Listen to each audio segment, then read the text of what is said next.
Hello बच्चों, आज हम प्रयोगात्मक परीक्षा से संबंधित कुछ टॉपिक्स के बारे में पढ़ेंगे जो एग्जामिनर प्राय आपसे पूछते हैं।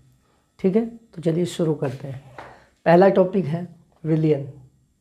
विलयन क्या होता है? सरल भाषा में विलयन को घोल भी कहते हैं। विलयन दो या दो से अधिक पदार्थों का समांगी मिश्रण विलयन कहलाता है।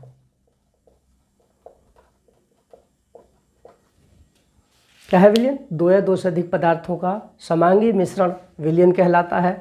जैसे जल या चीनी या नमक का जल में विलयन, या जल और अल्कोहल का विलयन। समांगी का मतलब है बच्चों, जब नमक या चीनी को पानी में पूरी तरह से, जल में पूरी तरह से घोल दिया जाता है तो उस विलयन के प्रत्येक घटक की सांद्रता समान होती है। चाहे ऊपर से ले, चाहे उसमें उस विलयन की पैंदी में से लें, हर जगह चीनी या नमक की मात्रा समान होगी। उसका मतलब है समांगी। हर जगह दोनों पदार्थों की मात्राएं समान होती हैं, सांद्रताएं समान होती हैं। विलयन दो पदार्थों से बना होता है बच्चों, एक होता है विलेय और दूसरा होता है विलायक।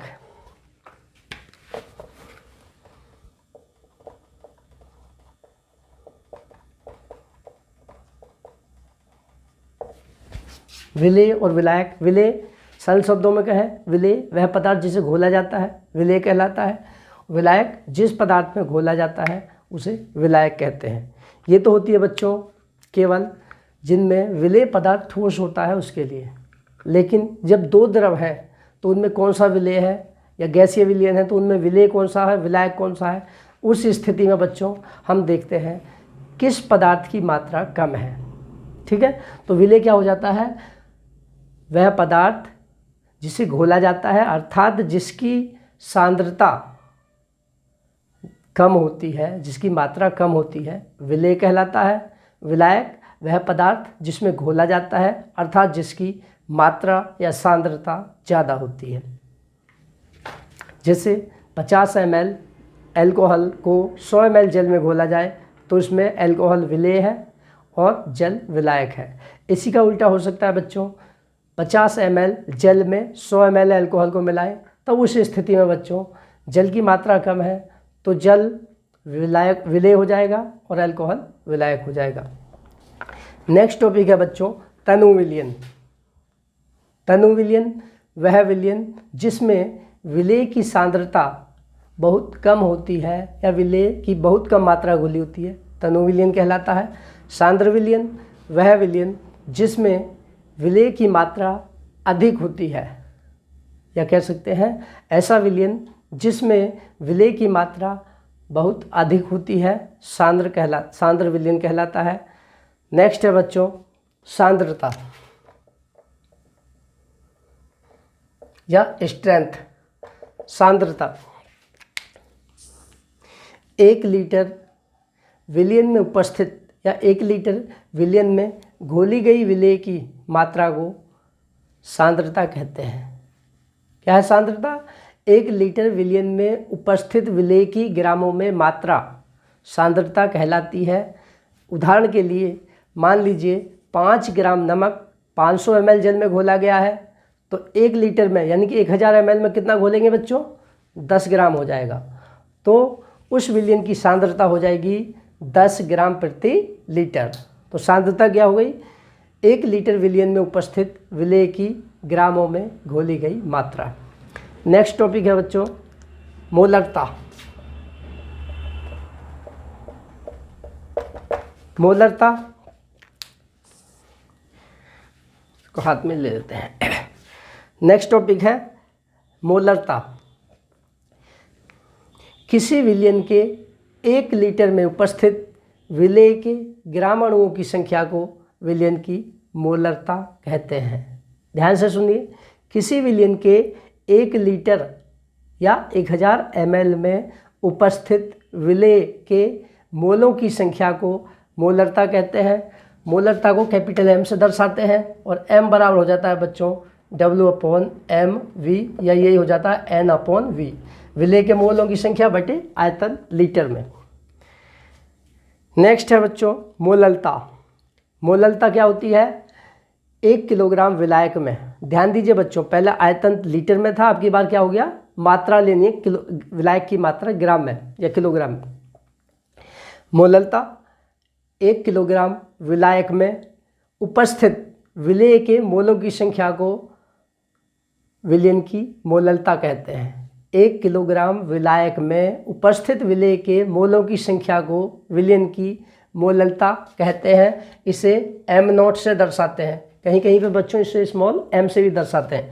तो इसका फॉर्मूला हो जाता है W/m इंटू कैपिटल W या N/W, जहाँ W विलेय की मात्रा है, m विलेय का अणुभार है, कैपिटल W विलायक की मात्रा है, वो भी किलोग्राम में, केजी में, या N/W विलेय के मोल बटे विलायक की मात्रा किलोग्राम में। नेक्स्ट टॉपिक है बच्चों नॉर्मलता। नॉर्मलता क्या होती है? 1 लीटर विलयन में उपस्थित 1 लीटर विलयन में उपस्थित विलेय के ग्राम तुल्यांकी भारों की संख्या को, ध्यान दीजिए बच्चों क्या बता रहे हैं, देखिए इसमें लिखे हुए नहीं है, इसमें हम केवल टॉपिक्स लिखे हैं जो आपको भेजे थे, उन्हीं को देख देख के बता रहे हैं आपको। नॉर्मलता 1 लीटर विलयन में उपस्थित ग्राम तुल्यांकी भारों की संख्या को विलयन की नॉर्मलता कहते हैं। इसे कैपिटल N से दर्शाते हैं। नॉर्मलता बराबर होती है बच्चों S/E, सांद्रता बटे तुल्यांकी भार। तो अगला टॉपिक है बच्चों तुल्यांकी भार। ये तुल्यांकी भार क्या होता है?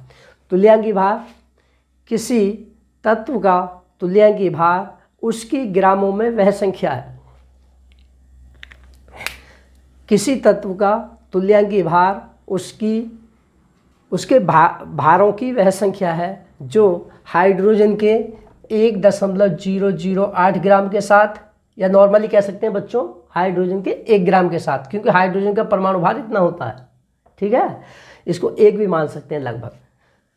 किसी तत्व का तुल्यांकी भार उसके भारों की वह संख्या है जो हाइड्रोजन के 1.008 ग्राम के साथ, या ऑक्सीजन के 8 ग्राम के साथ, या क्लोरीन के 35.5 ग्राम के साथ संयोग करती है।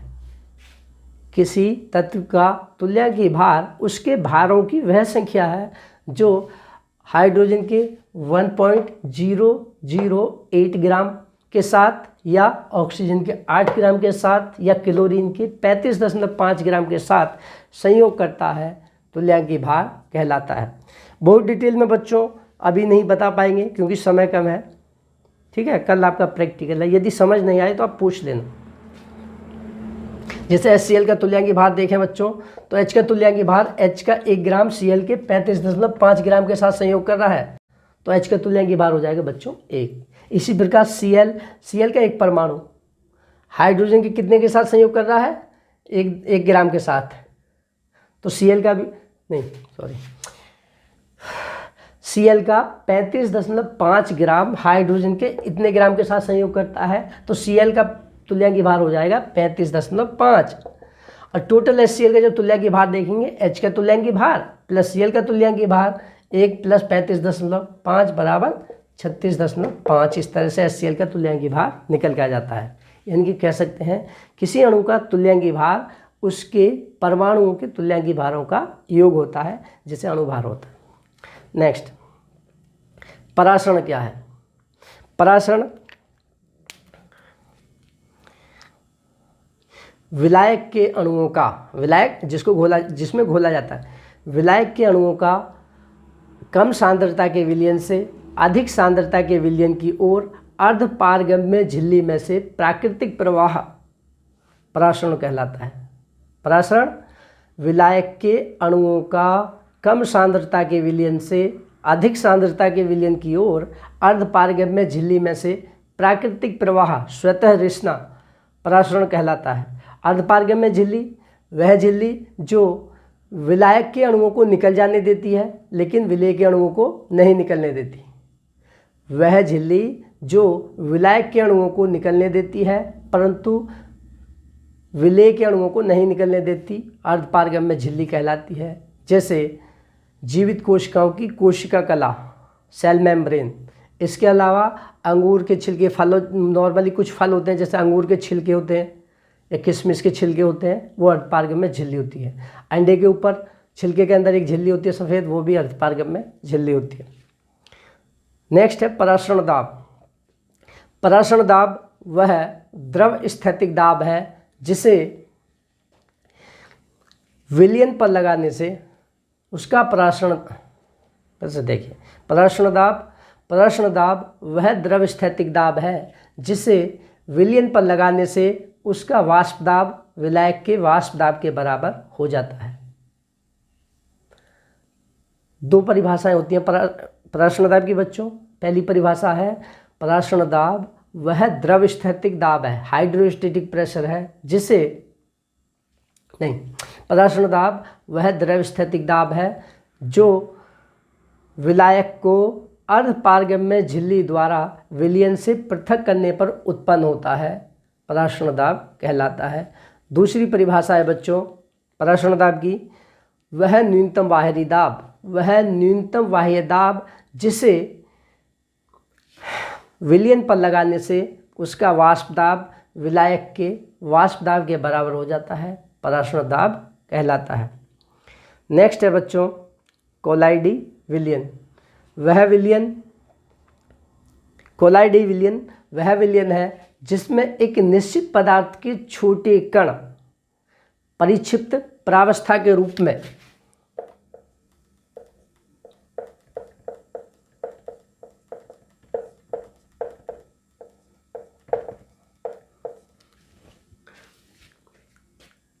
कोलाइडी विलयन वह विलयन है जिसमें एक निश्चित पदार्थ के छोटे कण जिनका व्यास होता है बच्चों 10 की पावर माइनस 7 से 10 की पावर माइनस 4 सेंटीमीटर तक, 10 की पावर माइनस 7 से 10 की पावर माइनस 4 सेंटीमीटर तक व्यास के परिक्षिप्त प्रावस्था के रूप में एक अन्य पदार्थ जिसे परिक्षेपण माध्यम कहते हैं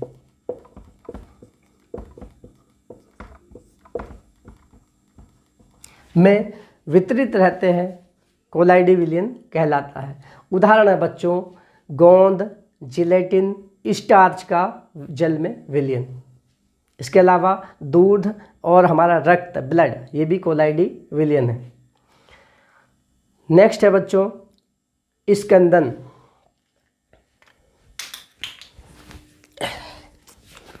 स्कंदन क्या होता है बच्चों? कोलाइडी विलयन का स्थायित्व उसके कणों पर उपस्थित आवेश पर निर्भर करता है। कोलाइडी विलयन का स्थायित्व उसके कणों पर उपस्थित आवेश पर निर्भर करता है। यदि किसी कारणवश यह आवेश कम हो जाए या नष्ट हो जाए तो कोलाइडी कण परस्पर जुड़कर बड़े कणों को जन्म देते हैं और जब इन कणों का आकार एक निश्चित सीमा तक पहुंचता है तब तुरंत ही इनका अवक्षेपण हो जाता है। जैसे दूध फट जाता है इस तरह अवक्षेपण हो जाता है। इस प्रकार कोलाइडी कणों का अवक्षेपण ही स्कंदन कहलाता है। जैसे दूध कोलाइडी विलयन है, उसमें नींबू का रस डाल देते हैं तो क्या होता है बच्चों, आपने देखा है दूध के जो प्रोटीन होती है उसमें केसिन, उसके बड़े बड़े पार्टिकल्स बन जाते हैं, ठीक है, दूध फट जाता है। तो यही प्रक्रिया स्कंदन है, कोलाइडी विलयन का अवक्षेपण। नेक्स्ट है स्वर्ण संख्या। स्वर्ण संख्या रक्षी कोलाइडी की मिलीग्राम में वह मात्रा जो दिए गए 10 ml स्वर्ण कोलाइडी के स्कंदन को रोकती है, जबकि इसमें 1 ml 10% NaCl विलयन मिलाया जाता है। नेक्स्ट है बच्चों अपोहन। अपोहन मतलब डायलिसिस। अपोहन को सरल शब्दों में बता रहे हैं बच्चों। जब कोलाइडी विलयन बनाया जाता है तो उसमें कुछ आयनिक अशुद्धियाँ होती हैं, उसको दूर करने की जो प्रक्रिया वो अपोहन कहलाती है। तो क्या कहेंगे अपोहन? अपोहन कोलाइडी विलयन में से आयनिक अशुद्धियों को दूर करने की प्रक्रिया है। नेक्स्ट अवशोषण। अवशोषण अवशोषण वह प्रक्रिया है जिसमें एक पदार्थ के कण दूसरे पदार्थ के अंदर तक शोषित होते हैं, अवशोषण कहलाती है। अवशोषण वह प्रक्रिया है, वह फिनोमिना है जिसमें एक पदार्थ के कण एक पदार्थ के कण दूसरे पदार्थ के अंदर तक जाते हैं, अवशोषण कहलाती है। जैसे में क्या बोलेंगे, फॉर्म होता है, फॉर्म के द्वारा, जिसे यहाँ पर क्या बोलते हैं पता नहीं, स्पंज, जैसे स्पंज के द्वारा स्याही को सोखना, यह है बच्चों अवशोषण। दूसरा है अधिशोषण। अधिशोषण एक पृष्ठीय घटना है, सरफेस फिनोमिना है। अर्थात क्या है, अधिशोषण वह प्रक्रिया है जिसमें किसी पदार्थ के कण दूसरी पदार्थ की सतह पर, अधिशोषण वह प्रक्रिया है जिसमें किसी गैस या द्रव के कण, किसी पदार्थ के कण दूसरे पदार्थ की केवल सतह पर रोक लिए जाते हैं, अधिशोषण कहलाती है। उदाहरण है बच्चों इसका, चौक को स्याही में डुबोने पर स्याही के कणों का चौक की सतह पर एकत्र हो जाना। जब चौक को स्याही में डुबोएंगे तो वो चौक ऊपर से नीली होगी, अंदर से सफ़ेद होगी, क्योंकि स्याही के कण केवल चौक की सतह पर होंगे। नेक्स्ट है बच्चों उत्प्रेरक। उत्प्रेरक वह पदार्थ है, उत्प्रेरक वे पदार्थ जो किसी रासायनिक अभिक्रिया के वेग को परिवर्तित कर देते हैं, परंतु स्वयं रासायनिक अभिक्रिया में भाग न लेकर भार और रासायनिक संगठन की दृष्टि से अपरिवर्तित रहते हैं, उत्प्रेरक कहलाते हैं। तो क्या हो गया बच्चों, उत्प्रेरक वह पदार्थ जो किसी रासायनिक अभिक्रिया के वेग को परिवर्तित कर देते हैं, परंतु स्वयं रासायनिक अभिक्रिया में भाग न लेकर भार और रासायनिक संगठन की दृष्टि से अपरिवर्तित रहते हैं, उत्प्रेरक कहलाते हैं। जैसे N2+3H2 एरो लगाते हैं तो उसके ऊपर हम लिखते हैं Fe लोहा, तब NH3 बनती है। हैबर विधि द्वारा अमोनिया के निर्माण में आयरन उत्प्रेरक है। नेक्स्ट है उत्प्रेरक के प्रकार। उत्प्रेरक बच्चों 4 प्रकार होते हैं उत्प्रेरक के। पहला होता है धनात्मक उत्प्रेरक, वह उत्प्रेरक जो किसी रासायनिक अभिक्रिया के वेग को बढ़ा देता है, धनात्मक उत्प्रेरक कहलाता है। अधिकांश उत्प्रेरक धनात्मक उत्प्रेरक ही होते हैं, जो भी रिएक्शन में आप पढ़ते हैं। दूसरा है ऋणात्मक उत्प्रेरक, वे उत्प्रेरक जो किसी रासायनिक अभिक्रिया के वेग को घटा देते हैं या धीमा कर देते हैं, ऋणात्मक उत्प्रेरक कहलाते हैं। और अभिक्रिया के वेग में जो कमी होती है उसको कहते हैं ऋणात्मक उत्प्रेरण, नेगेटिव कैटेलाइसिस। तो ऋणात्मक उत्प्रेरण का उदाहरण है बच्चों, सीधा सा बहुत आसान उदाहरण है, H2O2 गर्म करने पर H2O और ऑक्सीजन में अपघटित होती है, लेकिन जब H2O2 में थोड़ी सी ग्लिसरीन मिला दी जाती है तो H2O2 के अपघटन की दर घट जाती है। इसके अलावा पेट्रोल में एक मिलाया जाता है एक टेट्राएथिल TEL, टेट्राएथिल मिलाते हैं पेट्रोल में तो उसके अपस्फोटन की दर घट जाती है, यानी कि उसके जलने की तेज़ी से दर कम हो जाती है, वो भी ऋणात्मक उत्प्रेरण है। तीसरा है बच्चों प्रेरित उत्प्रेरण। जब एक रासायनिक अभिक्रिया दूसरी रासायनिक अभिक्रिया के लिए उत्प्रेरक का कार्य करती है तो उसे प्रेरित उत्प्रेरक कहते हैं और इस क्रिया को प्रेरित उत्प्रेरण कहते हैं। इसका एग्जाम्पल है बच्चों सोडियम आर्सेनाइड का सोडियम सल्फाइड की उपस्थिति में वायु द्वारा ऑक्सीकरण। नेक्स्ट है बच्चों चौथा प्रकार है आपका स्व उत्प्रेरण या स्व उत्प्रेरक।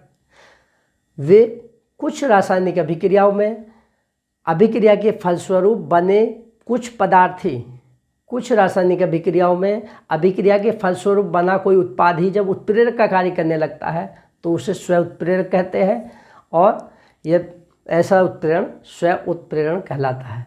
इसका उदाहरण है बच्चों जब एथिल एसीटेट का जल अपघटन किया जाता है तो स्टार्टिंग में रिएक्शन धीमी होती है, लेकिन जैसे ही एसिटिक अम्ल बनता है तो माध्यम अम्लीय हो जाता है। एसिटिक अम्ल की उपस्थिति में बनते ही रिएक्शन तेज़ी से होने लगती है, तो एसिटिक अम्ल स्व उत्प्रेरक का कार्य करता है। नेक्स्ट है बच्चों ज्ञात विलयन या मानक विलयन। नॉर्मली कहते हैं मानक विलयन।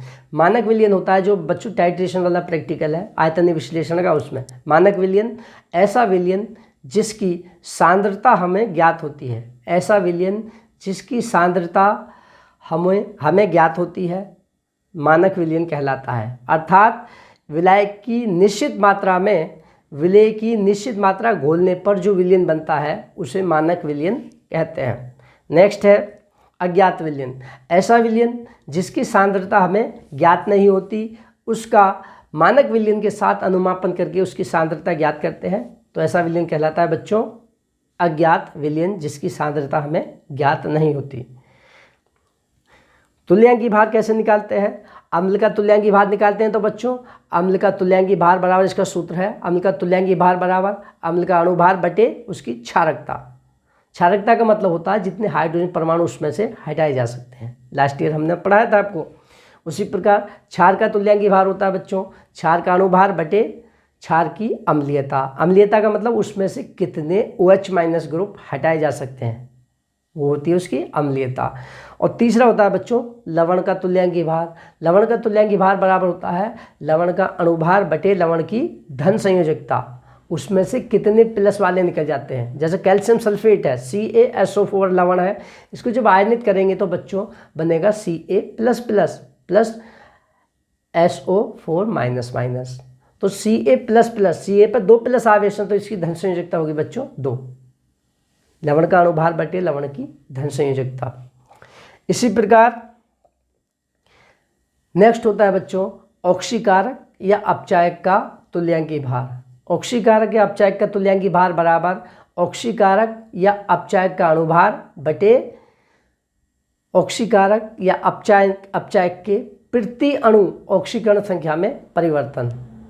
जैसे हम पोटेशियम पर मैग्नीट का तुल्यांकी भार निकालते हैं बच्चों, ये अलग अलग माध्यमों में ज्ञात करते हैं।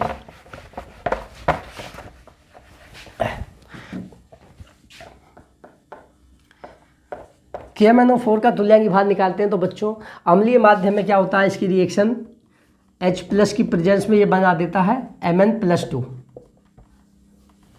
मैग्नस सल्फेट बनाएगा अम्लीय माध्यम में। तो इधर जो ऑक्सीकरण संख्या +7 थी, इधर ऑक्सीकरण संख्या हो जाती है 2 अम्लीय माध्यम में।